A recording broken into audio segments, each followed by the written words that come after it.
Firstly, the very population of the country is 50% male and 50% women, approximately. So naturally one expects that there should be that kind of representation in every area, including the police. The women are part of the population, so they need to be represented in every workforce which exists. The strength of the police in this country is huge, and if you work out the percentage, it will be about 6.11 or something like that. And there has to be a balance in all structures of the organization, and more particularly in the police lines. Essentially because it adds on to the whole aspect of better policing. There is a lot of talk always about the police being a tough workforce which needs toughness and arm twisting kind of strength to physical strength. And I don't think that's really correct. I think what the police really needs is a more sustained kind of relationship, whether it is in investigation, whether in law and order, whether in crime, in detection. So what we really need is somebody who has patience, who can go through something with more equanimity, not lose their temper. And I think these are qualities which women have. The misconception that the women police should only police the women, that also I think needs some looking into, because by saying that that women police need to look into the problems of women because women are more sensitive and therefore women police will be more sensitive to women and males, but it's somehow accepting the fact that we believe or we kind of think it's okay that male police don't need to be as sensitive, because then we have women police being sensitive. So the idea is to have a sensitive police force, male, women included.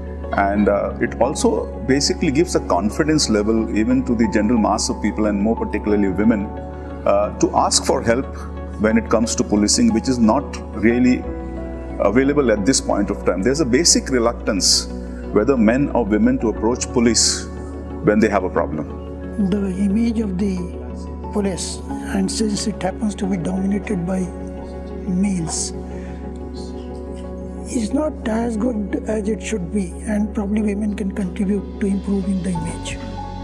That's why it's very important. Now, there are very few women in the police today, 5% some places 14%, some places even 0.9 we were told. But that is the reason why people look at women differently. Even in the police, they look at the women police differently because they're so few in numbers. So everything that they do is magnified. They ask for childcare leave, that is magnified, that this is childcare leave. And it's as though it's an excuse to go on leave. Personally, I have felt certain posts where I have felt that I was qualified, much better qualified than others. But juniors were given these posts, and that is very discouraging, very disheartening. It's a myth, honestly speaking, that women cannot handle responsibilities and responsibilities of policing. If you look at it, women do double the work of men in the normal sense of the term, looking after the family on one side and looking after the work front on the other side. So obviously, it's just a build-up excuse not to give them space in the sun.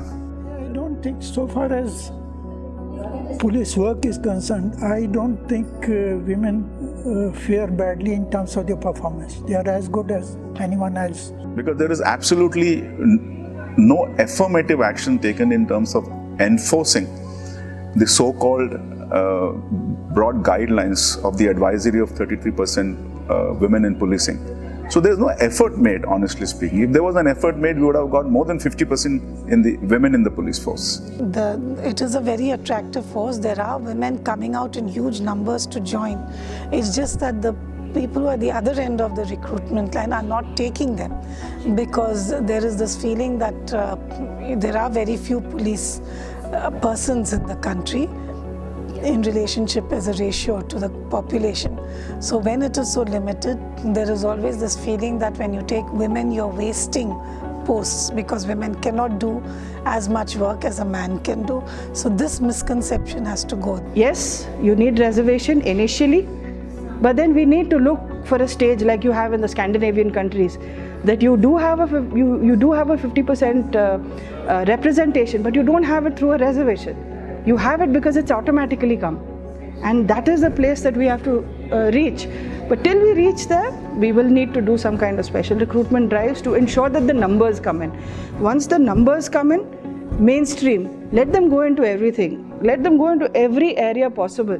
And let them disprove the fact that they're not capable of doing this.